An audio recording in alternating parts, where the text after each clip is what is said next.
Dejar de pensar a la defensiva y abandonar la especulación. Para construir aquí y ahora ese otro mundo en el que queremos vivir.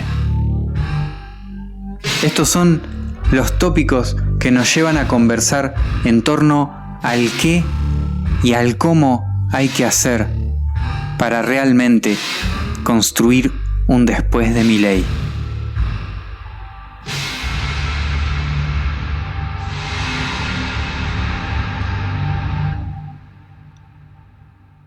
...21:08. Pasó, se volando. pasó así. Sí. Hermosa la entrevista. Hermosa, felicitaciones y re lindo. Gracias, Mirta, por haberte acercado. Y ahora nos vamos a dar otro gusto en este segmento que hemos dado a llamar Después de Milei. Sí. Que lo llamamos así como una excusa para pensar las cosas que siempre queremos pensar. Sí. Para pensar. Aprovechamos esta coyuntura trágica en la que estamos para eso, ¿no? Bueno, estamos en comunicación con una persona que para quienes caminamos ahí abajo y a la izquierda es una referente, aunque seguramente esa palabra no le guste mucho. Es Raquel Gutiérrez Aguilar, es una matemática, filósofa, socióloga y activista mexicana. Un montón de cosas. Es un montón de cosas. Mosaico, como decía Mirta. Total, pero además es una persona que hace muchos años ya nos ayuda siempre a pensar y eso lo valoramos y lo queremos mucho. Así que bueno, Raquel, ¿nos estás escuchando? Sí, las escucho muy bien, ahora sí. Hola, ¿cómo estás? Es un montón de cosas. Pues muy bien, muchas gracias por la invitación. Bueno, aquí dispuesta para conversar con ustedes. Muchísimas gracias a vos, Raquel. Lo queremos mucho. Así que bueno, Raquel. Tengo eco. Sí. Vamos a hacer una consulta. Sí. Vos nos escuchás bien. Sí. Hola, ¿cómo estás? Es un montón de cosas. Pues muy bien, muchas gracias. No sé si vos nos estás escuchando bien. Aquí dispuesta para conversar con ustedes. Muchísimas gracias a vos, Raquel. Lo queremos mucho. Así que bueno, Raquel. Tengo eco. Sí. Vamos a hacer una consulta. Sí. Bueno, estamos teniendo un inconveniente, que es que yo hablo, me escucho y vos también. Con cierto delay, sí, con mucho delay. Como yo misma hablando conmigo misma. Ahí estamos de nuevo. Ahí estamos de nuevo, me parece. Podemos arrancar de nuevo. Lástima que es en vivo, pero bueno, eso es un detalle nomás. Pasa nada. Bueno, vamos de nuevo. ¿Ahora nos escuchás bien, Raquel? Yo la sigo escuchando muy bien. Ah, perfecto. El problema era nuestro. Bueno, perfecto. Para variar. Bueno, Raquel, buenas noches. Gracias por acompañarnos esta noche. Como te conté un poco en el mail cuando te contacté, nosotros este segmento lo llamamos Después de Milei. Y en realidad es como una excusa que queremos utilizar para pensar lo que venimos pensando hace mucho tiempo, que es cómo superar este modelo, cómo tejer, digamos, para salir de este modelo de muerte en el que estamos, ¿no? Y la verdad que como para arrancar ahí a hablar, nos gustaría pensar con vos la posibilidad de que nos cuentes cómo caracterizarías en este momento el momento en el que estamos, a nivel regional, si se quiere, pero bueno, también a nivel mundial, ¿no? Un momento bien complejo a nivel mundial. Ahí nomás, la pregunta facilita. Tranquila, pero pará, yo te voy a tirar una pista porque yo soy así como, no voy a decir una fan porque no está bien, esto está muy mal, pero yo te escucho y hace poco escuché una entrevista que te hicieron que te hizo Diego Castro. Y dije, no le puedo decir la misma pregunta de Diego, que además es un querido compañero que pasó por Después de la Deriva, con quienes nos juntamos porque lo tenemos ahí muy cerca, cruzando el charco, pero bueno, nos pareció que no es una pregunta abordable para vos, no es imposible, claramente. Pues vamos dándole. Y a ver, ahí ustedes me van también interviniendo, ¿no? Claro. A ver, yo sí percibo un momento muy convulso a nivel internacional de un gran cambio, digamos, del mundo que conocimos. Y bueno, los avances de las derechas más reaccionarias en todos lados, el desconocimiento de prácticamente cualquier normativa, de aquellas normativas post-guerra mundial que como quiera regulaban más o menos algunos de los asuntos más brutales que existen. Unos términos, para acercarnos un poco más, unos términos de organización de eso que le llaman desarrollo, que pues nosotros lo pensamos siempre como, bueno, la multiplicidad de procesos de acumulación del capital entrando en contradicción fuertemente al interior de las distintas fracciones que lo sustentan y eso generando también un montón de inestabilidad y de incertidumbre. Entonces, eso para mí sí es algo que está ocurriendo y más el día de hoy. Bueno, pues tenemos, que capaz en los libros de historia va a quedar como el día que comienza la Tercera Guerra Mundial, no sabemos, pero puede que sea así. Claro. Entonces, es un momento muy complicado. Por otro lado, hay un momento muy duro en América Latina, digamos, en el continente, en Abya Yala, en América Latina, como a ustedes les gusten nombrar. Hay un momento muy complicado porque yo tengo la impresión de que se ha mostrado toda la impotencia de los progresismos, ya es inocultable, toda, ¿no? O sea, toda la impotencia, más allá de buenas intenciones de una que otra persona, más allá de cierto, digamos, de cierto momento deslumbrante donde en algunos personajes se condensaban las aspiraciones de transformación anidadas de manera muy variopinta, muy polimorfa en el gran mosaico social que somos, que componen cada unidad nacional de las que componen este gran continente. Pero eso se ha mostrado como una impotencia inmensa. O sea, no pudieron hacer lo que ofrecieron. Punto, no pudieron.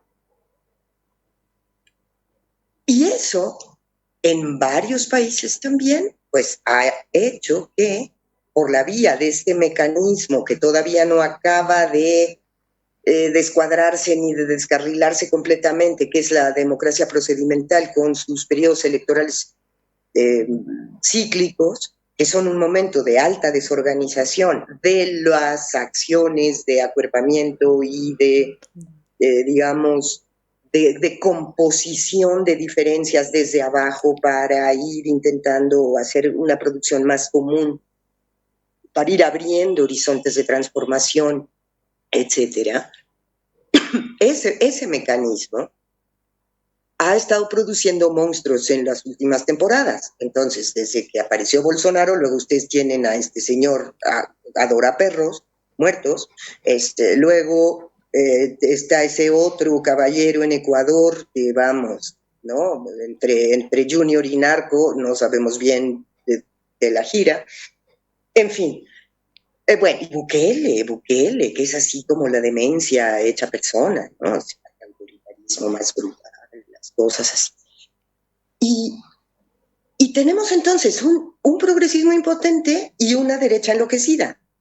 Estamos atrapadas. Eso es un poco lo que siento. Es decir, es un momento turbio, es un momento oscuro, es un momento difícil.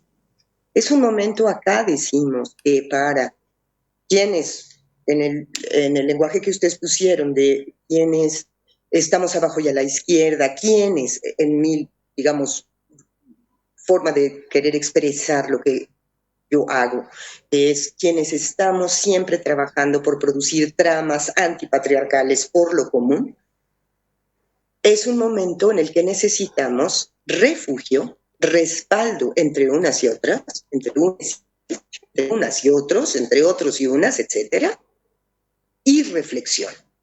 Yo creo que esas tres cosas, o sea, son como tres R's que yo diría que pueden ser como útiles para atravesar este momento, porque es un momento oscuro. Eso, digamos, como un primer hilo, ¿no? Pero no sé por dónde quieren llevar la conversa. No, a mí hay algo que me resuena de una de estas R's, que es la posibilidad de reflexión. Y pienso cómo, por lo menos en Argentina en este momento, se está haciendo difícil la reflexión, creo yo, dentro de, yo voy a usar una palabra, digamos, una categoría que es el campo popular, ¿no? Se está haciendo difícil la reflexión porque en cuanto uno intenta reflexionar en torno, por ejemplo, a los límites de los progresismos, enseguida se es acusado de hacerle el juego a estas derechas. Justo lo hablábamos con Paula, que decíamos, es un momento donde por un lado parece unirnos el espanto, parafraseando a Borges, no nos une el amor sino el espanto, pero por el otro lado, en esa unidad dentro del espanto, nos volvemos acríticos.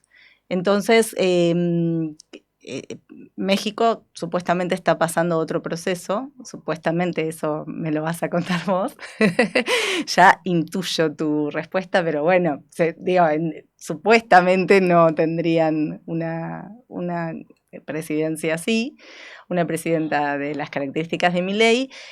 ¿Cómo hacemos para sostener un espíritu crítico cuando se nos acusa de, si criticamos al progresismo, le hacemos el juego a la derecha? Ahí hay, ¿cómo trabajamos construyendo un común en ese campo popular?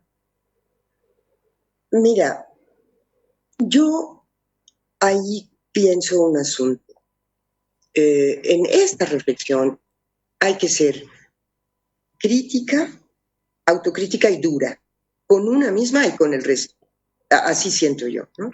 Y no hay que espantarse de que te respondan y te pongan otras personas que tú quieres que sean tus amigos y que tú quieres que te escuchen, te pongan en un lugar donde tú sabes que no estás.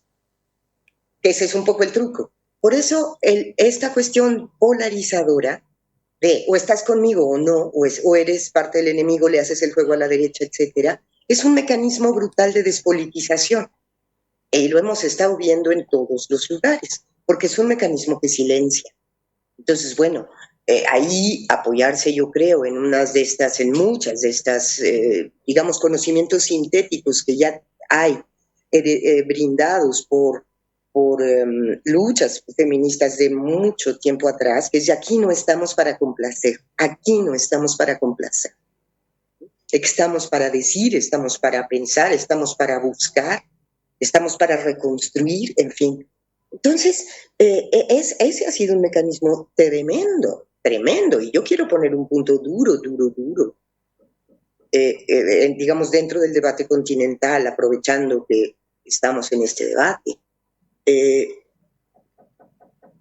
El momento terrible del 2019, cuando se va a México Evo Morales, en Bolivia, por ejemplo, por dar un momento que sí fue un momento durísimo de polarización y le hacen el juego a la derecha, y el modo como se planteaba era fraude o golpe, y que tenías que identificar en una de esas cosas. Era tremendo, ¿sí?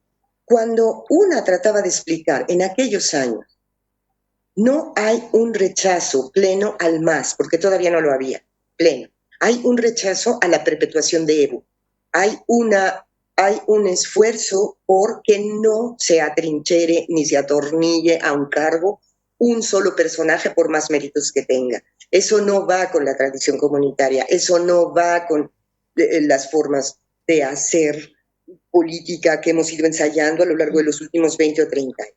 Bueno, cuando uno decía eso era ya el colmo, ¿no? O sea, la ahijada de Biden, que estaba creo que en ese tiempo, ¿no? O era todavía el primer Trump, no me acuerdo bien. Pero en fin, sin negar todos los acosos, todas las, digamos, formas de ataque, todas las maneras en las que otros gobiernos y otras fuerzas empresariales transnacionalizadas y locales intervienen en política, sin negar eso. Las decisiones y las acciones de muchísimos políticos son muy dudosas, y eso hay que nombrarlo, hay que decirlo, porque a mí me gusta cuando se plantea eso, a partir de la pregunta, que es una pregunta muy clásica, es ¿cómo llegamos hasta este momento?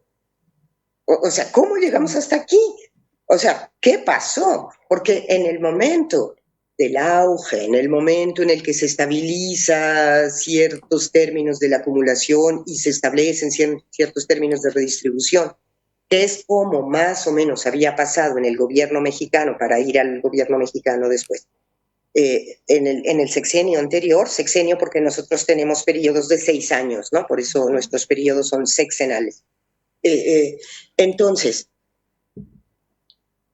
es decir, un momento de estabilidad económica, de paulatino crecimiento, de redistribución, con muchísimos aseguros, con muchísimas dificultades, pero un momento, digamos, en el cual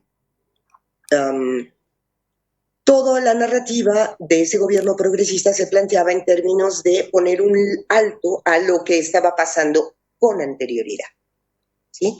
Y eso generaba una enorme cohesión y, al menos en lo que yo percibo, sin pudiendo ser totalmente crítica de una cantidad inmensa de los proyectos, sobre todo los megaproyectos de gran destrucción ambiental, de gran reorganización de los metabolismos humanos y no humanos en muchas partes, con estas obras gigantes de infraestructura, etcétera, acá en México. Era un momento interesante porque estaba establecida como una especie de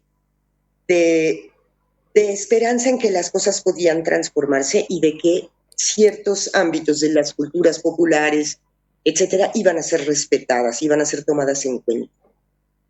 Ahora es un poco distinto, porque es el segundo sexenio del mismo régimen, digamos, ¿no? Así se nombran ellos mismos, la cuarta transformación, y ahora estamos en el segundo piso de la cuarta transformación. Esa es la historia gubernamental, ¿no? Pues Claudia Sheinbaum es la que encabeza el segundo piso de la cuarta transformación, con, a diferencia del anterior, con mayoría en el Congreso.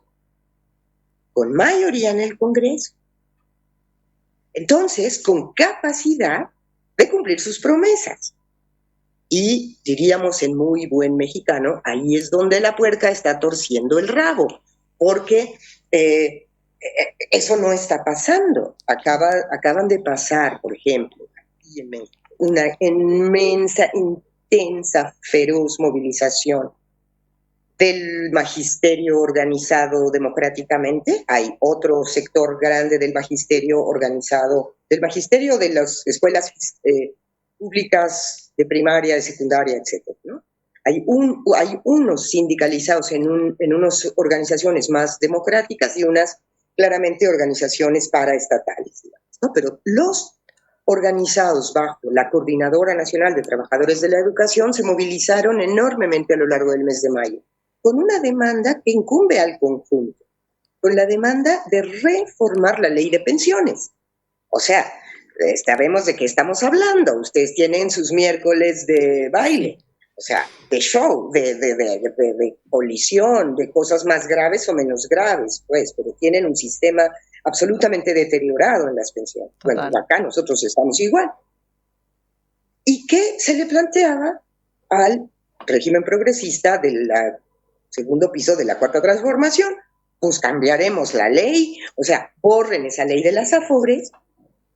AFORES se llaman, son las unidades donde se hizo esta cuestión de organizar el ahorro individual, las cuentas individualizadas, como en todos lados. Bueno, que luego no rinden, que luego no alcanzaron, pero el que manejó el dinero durante todos esos años, pues ese se ha enriquecido hasta el colmo, ¿no? O sea, claro, los profesores hablan de 7 billones de pesos, muchísimo dinero, ¿no? Anuales, manejando estas 9 entidades, ¿no? Bueno, se le plantan a la presidencia, se le plantan al gobierno, diciendo, abramos un proceso de cambio sobre esto, y les dicen que no, y les dan un bonito por aquí, una prestación incrementada por allá, es decir, los tratan de, a la vieja usanza, sobornar colectivamente para que declinen lo que se había considerado desde, digamos, la lucha popular, un camino necesario.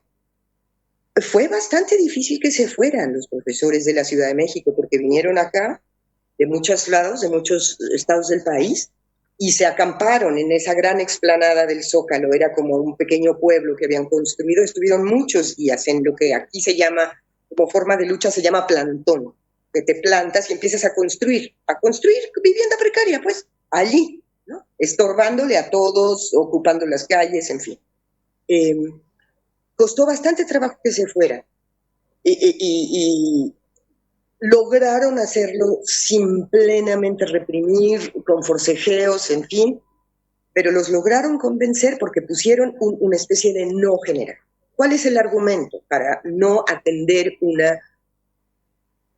un asunto muy necesario, digamos, en lo que tiene que ver con seguir desacomodando los peores asuntos de expolio, de robo, de abuso, de explotación desmedida, inscritos como ley, ¿no? Porque es lo que le pedían al gobierno, pues borra la ley que nos hace daño y abre una discusión sobre una ley que mejore esto.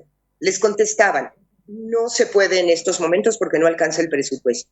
Bueno, no estamos reclamando, contestaban los profesores, no estamos reclamando que volvamos al sistema anterior, que no va a haber fondos suficientes, etcétera. Pero borremos la ley mala y abramos el debate.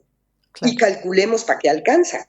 ¿Sí me explico? Sí. Es decir, era de alguna manera la tendencial organización bastante autónoma de un contingente que México es muy importante, como son los profesores de escuela pública, y el gobierno dice no. Entonces, cuando después pasan cosas como una separación entre el gobierno y la sociedad, un desprestigio enorme, una confusión gigante, etcétera, pues la pregunta es cómo llegamos hasta aquí. ¿Qué hicieron para que les perdiéramos todo el afecto que en algún momento pudimos haber tenido? En el momento en el cual fueron una condensación, a mi juicio, una condensación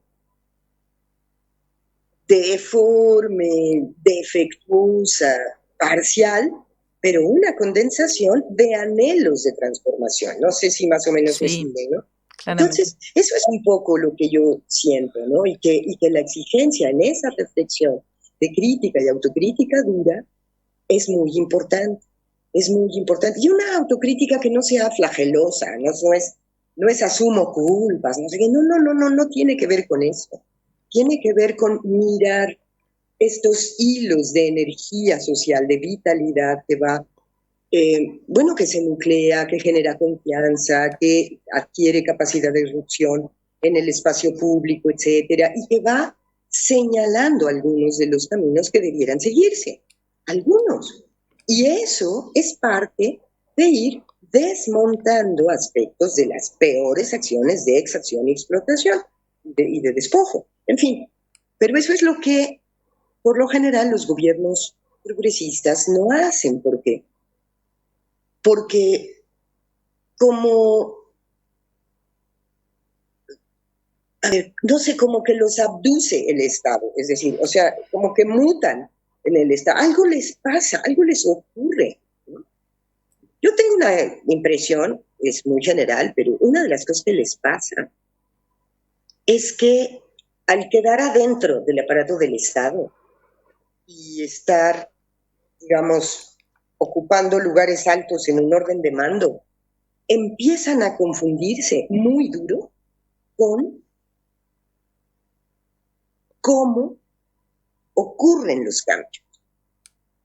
Y los cambios ocurren de abajo para arriba y ocurren con trabajo. No, o sea, con trabajo organizativo, reflexivo, político, de sostenimiento de todo eso, de garantía de reproducción, en fin. Con eso ocurren los cambios.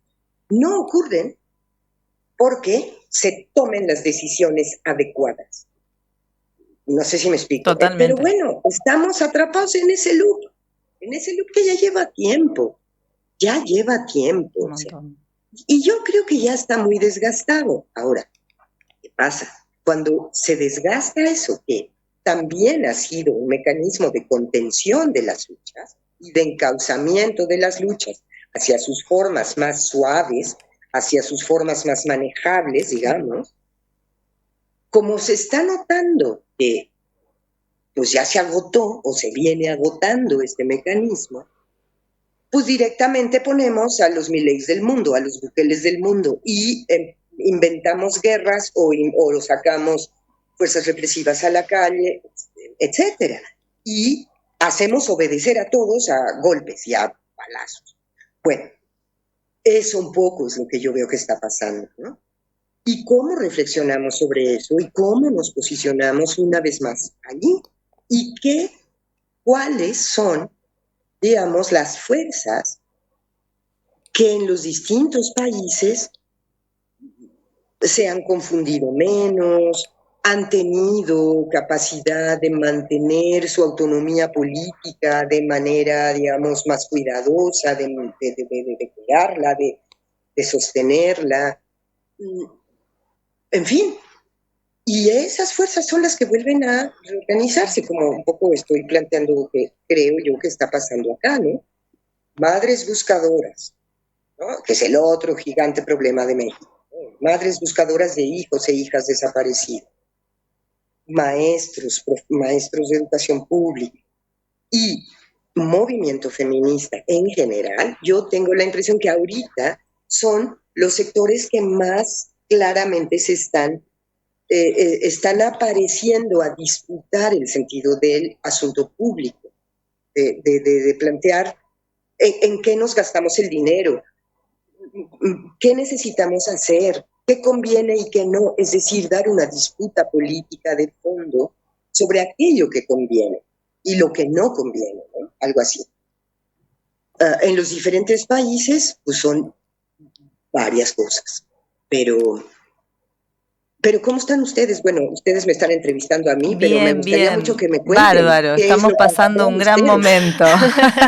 No, yo te quería preguntar cómo ven desde México a la Argentina, Raquel, era una de las preguntas.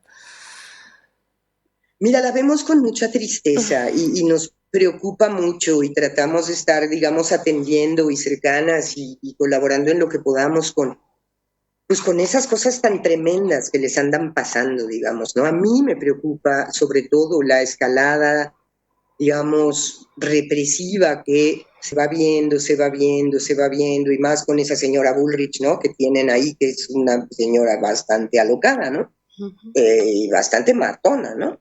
Entonces, pues, no sé, ha habido momentos en los que parece necesario que vamos a tener que volver a activar estas redes, ¿no? De refugio y respaldo a la vieja usanza. Parece a ratos que vamos a tener que verlo así. Pero vemos también con mucha preocupación, al menos yo lo veo así, es que no hay mucha claridad, o al menos no he encontrado alguna explicación que me parezca suficiente, que me parezca suficientemente clara de cómo se llegó a ese momento. O sea, ¿de dónde salió ese señor Milei con su gobierno del horror? ¿De dónde apareció? ¿Cómo pasó? ¿Qué es lo que se agotó? ¿Qué es lo que tenía tan cansada a la gente que pudo ser capitalizado ese descontento? ¿Qué cosa no se hizo bien en los anteriores años, digamos? Etcétera. Yo siento que esas preguntas pues están en el tintero, están en el tapete y no escucho mucha respuesta, pues. Y me preocupa, porque son justo en estos momentos tan malos cuando hay necesidad de reflexionar con fuerza y aprender. Y digamos que intentar que en todo lo que se pueda no vuelva a repetirse de la misma manera. O sea, como dice otra vez, otro feminismo más antiguo, ¿cómo se rompe el bucle de la repetición? Porque pareciera que estamos en una especie de bucle de repetición que está muy difícil de saldar, ¿no? De terminar. Y más bien, en algunos lugares, ese bucle lo reinstalan, pero por su peor lado, que es por el lado como muy casi dictatorial, muy de derecha, cuasi fascista, etcétera. Entonces, bueno, estas energías que están allí, cómo caminan, cómo van, tal, ¿no? yo reconozco mucho los esfuerzos de muchos grupos feministas en Argentina que han estado llamando en particular, entre otras cosas, a combinar las luchas, ¿no? A enlazar las luchas. Y ha habido movilizaciones muy grandes y muy potentes, y yo siento que son cada vez más hábiles en nombrar los problemas específicos donde se anudan así contradicciones muy grandes. Pero bueno, sí me llama mucho la atención ahora que veo este nuevo momento de esta semana de vamos todos a defender a la señora Cristina. Híjole, hay que defender a la señora Cristina, pero no podemos distraernos plenamente en la señora Cristina. O sea, la señora Cristina es una más de las agraviadas por una justicia terrible. Pues sí, pero si ponemos toda la energía para allá, vamos a cometer el típico error que nos decían a nosotros en mi juventud, digamos, ¿no? Cuando todavía hacíamos huelgas con tomas de instalación. Entonces, los compañeros que eran mayores que yo decían siempre, cuando va a venir la represión, van a detener a algunos. Y no podemos ceder el plan de lucha que tenemos por liberación. El sacar a los compañeros de la represión. No hay que abandonarlos, pero no hay que cambiar el plan porque eso es lo que quieren. Y yo de alguna manera es un poquito lo que estoy sintiendo. O sea, que en el momento en el que se iban entrelazando las cosas bastante bonito, o sea, esos hinchas de fútbol defendiendo jubilados fue lo máximo. O sea, bueno, desde acá que lo veíamos decíamos, bueno, ¿cuándo vamos a tener algo parecido aquí? Está todo bastante como más compartimentalizado, digamos, ¿no? Pero entonces ahora esta jugada, ¿no? Este asunto y mucha energía yéndose para ese lado, quizás sea solo por esta semana, ojalá, y que después se siga peleando, porque nadie tiene que estar mal, pues encarcelado mal, ni tal, pero que no sea un nuevo, digamos, embudo de esa energía para otros fines que se vuelven otra vez incontrolables por la base de personas movilizadas, cualesquiera cuerpo lleven a la movilización, ¿no? Hombres, mujeres, trans, etcétera, ¿no? Entonces, eso es lo que vemos. No le entendemos, la pura verdad. O sea, vemos que la están pasando mal y no entendemos y ustedes no nos dicen qué pasa. O sea, ¿cómo llegaron hasta ahí? Tenemos un montón de respuestas, pero las charlamos después que salgamos del vivo. No. Brevemente coincidimos, creo, con Paula. Perfecto en tu diagnóstico. Justamente a eso iba mi pregunta, ¿no? Cuando te pregunté cómo hacemos, porque entonces cuando hacemos una mínima crítica a esos progresismos se nos acusa de... Entonces, como está difícil. Hace una semana atrás estábamos yendo todos el miércoles a una plaza con los jubilados, las jubiladas, ni una menos corrió su fecha, un día, digo, una fecha emblemática, el 3 de junio la corrió un día para acompañar, para confluir todos en la plaza. Estaba la movilización de un hospital pediátrico que está con muchísimos problemas y que es referente, que es el Hospital Garrahan, confluyó ahí. Bueno, confluimos todos ahí un miércoles, todos y todes, y luego, bueno, pasó esto de que encarcelaron a Cristina, y es cierto, digamos, ahí como, bueno, nosotras el programa pasado, el martes pasado veníamos diciendo, bueno, esta democracia está flaquita hace mucho tiempo, lo decía una compañera que se llama Susi Maresca, que es fotoperiodista, que sí, Susi, claro que escribió en Ojalá también. Sí. Claro. Decía, esta democracia quienes recorremos los territorios la hemos visto ya flaquita. Hemos visto gente encarcelada, enjuiciada sin debido proceso, digo, no es algo nuevo. Pero bueno, algunos sectores se enteraron hace una semana de que esto pasa y yo creo que es parte de que no tengamos una respuesta para darte de cómo llegamos hasta acá, ¿no? Porque también la respuesta de cómo llegamos hasta acá es un plan internacional. como está todo digitado internacionalmente. Cuando vos intentás discutir la teoría del yo, lo cual es cierto, digamos, y uno sabe que esto es así, o pasó en todos los países, pero digo, hay actores de cuerpo Claro, sí. que acá jugamos determinados roles para esa digitalización. Problematicémoslos y esa problematización, no sé, Pau, vos qué pensás, no se da. Me parece que no se da. No se da. Y lo que decías recién, Raquel, de que ahora toda la energía está puesta en este problema con Cristina. Entonces eso, y lo unía con lo que decías de la necesidad de respaldo y de reflexión sobre todo, ¿no? No hay, pareciera que acá hay poco, y con lo que decía Nati al principio, poco lugar para la reflexión. Porque por esto, ¿no? De que, bueno, en cuanto empezamos a reflexionar, a revisar, a evaluar qué se ha hecho, qué no se ha hecho, aparecen justificaciones y también muchas posturas a la defensiva, entonces, bueno, no se pueden hablar ciertos temas, o esto ¿no? De hacerle juego a la derecha. Y además, también, hoy en día, está todo, lo hablábamos también con Nati al principio, todo tan mal, materialmente hablando, ¿no? Todo es, la verdad, llegar a fin de mes, que también hay poco espacio material para la reflexión. Entonces, todo es un obstáculo para la reflexión, ¿no? Desde el punto de vista de la estrategia política, pero también de la cuestión de llegar a fin de mes. Sí, que también es estrategia. Exacto. Para poder organizarse, para poder tener tiempo, para poder realizar las tareas que se necesitan para organizarse, en fin. La reproducción de la vida, digamos. Claro. Y claramente que lo hacen adrede. Exacto, claro. También estrategia política, exactamente, sí. Claro.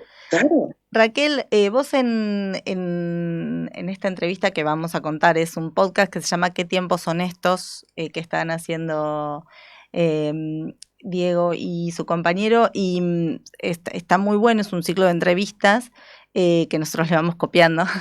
van pasando los mismos entrevistados porque hacemos las mismas preguntas. Hacemos la misma pregunta, bueno, nada, nos interesan las mismas cosas. En este ciclo vos le contabas que estabas actualizando el libro de Entramados Comunitarios. Y yo me quedé pensando, porque decías que querías pensar un ciclo más largo, y ahí me quedé con esta pregunta como para aportar un poco de esperanza, no sé si la palabra es esperanza, pero ¿cuáles son las experiencias que vos rescatás de ese periodo más largo? Que se han propuesto horizontes distintos. ¿Qué experiencias pudiste ir rescatando?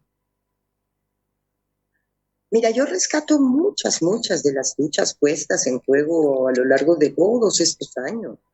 Vamos, si necesitamos una fecha, pues no sé, desde los horizontes de lucha y de comprensión abiertos por el zapatismo hace más de 30 años, ¿sí? Hasta la oleada de luchas indígenas y de consolidación de conglomerados muy amplios, muy heterogéneos, pero con una enorme fuerza destituyente, ¿no? Que podían tener lo que yo le llamo capacidad social de veto, es decir, que ponían límites a las peores cosas de los estados, ¿no? De los que iban haciendo las élites y los gobernantes. Yo tengo la impresión que mucho de lo que está pasando ahora es otra vez una gran ofensiva contra esa capacidad social de veto que ya venía menguando, y otra vez los gobiernos progresistas son la estrategia blanda para limar la capacidad social de veto. Les acabo de poner un caso mexicano de una lucha que se plantea, abramos un momento de transformación deshaciéndonos de herencias que ya no queremos y que, sobre todo, interpelando muy duro a quienes están en el gobierno, que ustedes dicen que no quieren también. Y ustedes ahora tienen las herramientas políticas legales para cambiarlas. Vamos a hacerlo, ¿no? Empujándolos, digamos, ¿no? O sea, de alguna manera, justo como dice Diego Castro, mandatando, digamos, ¿no? Tratando de abrir un mandato social sobre quién esté gobernando, ¿no? Y yo veo que todo esto que está pasando es como un gran momento de desorganización de esas capacidades, de establecer límites, porque En Argentina se ve muy clarito cómo entró Milei y por eso es esa crueldad y por eso es eso como todo tan repentino, porque empezó a arrasar con todo, ¿no? Justo en Ojalá, hoy yo leía una nota muy interesante, muy dura, sobre los cambios en las leyes agrarias en Argentina, que ahora permiten que los extranjeros concentren el agua en la Patagonia, que se expandan o sea, que se amplíe la extensión de las propiedades a las que tienen derecho a tener como propiedad privada, haciendo lo que sea con quienes estén habitando allí. En fin, y todo eso en unas condiciones de empobrecimiento generalizado, operado a través de mecanismos tanto de recortes estatales absolutamente inauditos, que no se entienden para nada, que son fatales, ¿no? Pero también con mecanismos financieros perversos como son los del endeudamiento, ¿no? Que pues que todo el tiempo ustedes están como nación atrapados en este juego de las deudas, ¿no? De los nuevos préstamos y en fin, como una cadena, ¿no? Que se va enlazando, se va, en fin. Y yo siento, es por eso siento que son tiempos oscuros. En términos de la reflexión, y volviendo a la pregunta que me hacías en particular con este ciclo del qué tiempos son estos, yo sí creo que vale la pena estudiar un poco, o sea, hacer la reflexión sobre qué nos ha pasado, tratarnos de explicar cómo hemos llegado hasta acá, que tiene que ver con repasar, con ordenar la experiencia, digamos, de lucha de los últimos años en términos de cuestiones organizativas, de cuestiones políticas, en fin. Pero también tiene que ver con entender lo que están haciendo los otros, es decir, porque sí hay una confrontación durísima entre las élites, y es muy claro. Esto que en el lenguaje de los medios mainstream le dicen, el paso del mundo unipolar al mundo multipolar y sus tensiones, esa cosa es una pelea durísima entre fracciones del capital y conviene volver a entenderlo. Y eso exige, pues, estar leyendo y estar estudiando y estar discutiendo con colegas una enorme cantidad de cosas, ¿no? O sea, ¿qué pasa con esto? Que Varoufakis le inventa ese nombre de tecnofeudalismo, ¿no? Pero que, bueno, en realidad a mí me gusta más verlo como esta virtualización del mundo, ¿no? Esta virtualización no en el sentido de poder usar una herramienta tecnológica privada para hacer lo que estamos haciendo nosotras ahorita, sino en cómo están concentrando toda la capacidad de cómputo y toda la capacidad de almacenamiento, otra vez remonopolizándola en esas cosas gigantes que se llaman data centers, bueno, y que usan energía y agua a discreción. O sea, ¿cómo entendemos eso? ¿Eso qué tiene que ver con la disputa con estos otros capitales que más bien tienen una intención de X o Y? ¿Sí me explico? Sí. O sea, ir como entendiendo los cambios de fondo en el orden material y cómo otra vez parece que volvemos, pero parece que volvemos al principio del siglo XX, las disputas por la tierra, las disputas por los territorios, las disputas por los recursos básicos, otra vez se ponen en el centro de la discusión pública. Pero a veces estamos como muy aturdidos con otro conjunto de asuntos que tienen que ver con una infinidad de derechos no ejercibles, una cantidad enorme de otros asuntos. Parece que admitimos esta forma de estructurar el mando político que consiste en permitir la acumulación para distribuir, que es para distribuir individualizada y focalmente, o a veces de modo más general, que es finalmente a lo que llegaron los progresismos. Y claro que era menos duro. Aquí ahorita la tenemos menos dura. Algunas personas, algunos cuerpos de algunas ciudades, porque otros cuerpos, otras ciudades, otras regiones que están fuertemente controladas de manera armada, ¿no? Por este control territorial armado que se ha estructurado aquí como guerra, ¿no? Que se dice contra el narco, pero que en realidad es una composición muy extraña bueno, de fuerzas empresariales, gubernamentales y criminales juntas e indistinguibles, ¿no? Que operan en determinados territorios. Esas personas lo tienen muchísimo más complicado. Pero entonces, ¿a qué iba? A que sí necesitamos tener, o sea, comprender parte de las posibilidades que se anidan en la defensa territorial, en la defensa de aguas, semillas y bosques, en un conjunto de luchas que a veces no se concentran en las ciudades y que a veces se presentan como muy dispersas, pero que son finalmente quienes están, pues, disputando cierta permanencia y cierto equilibrio para garantizar condiciones, pues, de reproducción, garantía de sustento. Total. Ahí cómo seguimos empujando un discurso que amplifique eso, que permita que eso sea visible.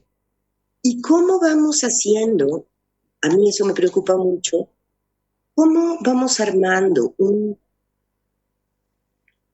conjunto de, no sé cómo decir, como de criterios propios y tendencialmente colectivos comunes para la valoración de las acciones de las empresas transnacionales y de los gobiernos.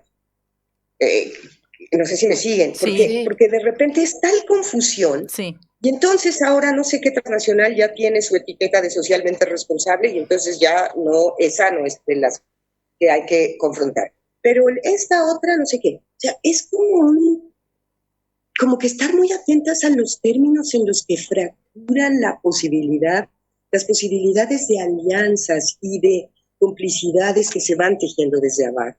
Sí, o es de capitales nacionales, ¿no? Urgente. El capital nacional hay que... O es la empresa de capital nacional, entonces puede explotar, digamos, los territorios, porque se supone que eso se redistribuye después, vaya a saber cómo, quién, ¿no?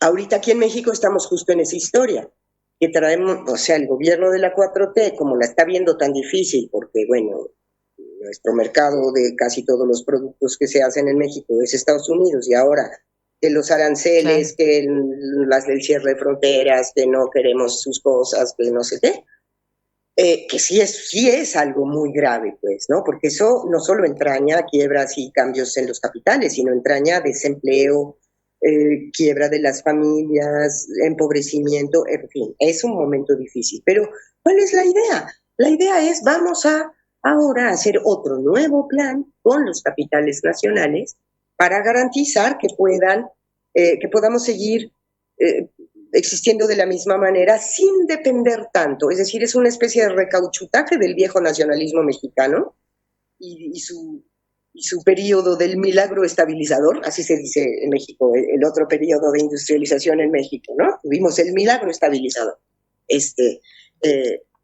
que fue según un momento de industrialización amplia, ¿no?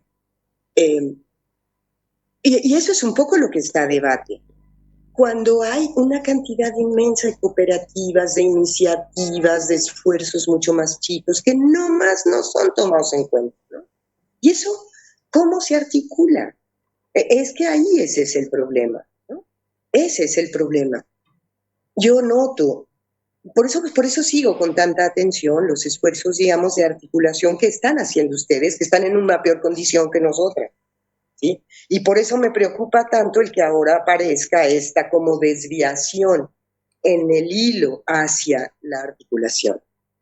Ahora, ¿qué veo yo? Yo siento que la otra gran cosa sobre la que hay que reflexionar son todos estos procesos de asamblea constituyente que, digamos que también como epidemia se nos vinieron en el continente, ¿no? Porque casi todos esos procesos constituyentes lo que finalmente hicieron fueron reconstruir las condiciones de la dominación estatal. Total. Pues es que si lo dice hasta en el enunciado, o sea, un proceso constituyente del pacto estatal. Claro. ¿Sí? Entonces, hay que sacar un balance con las compas de Chile que pasaron por ese proceso total. Que fue tremendo. En ese sentido, los colombianos son mucho más frescos, como han tenido varios procesos constituyentes, ya no se la creen.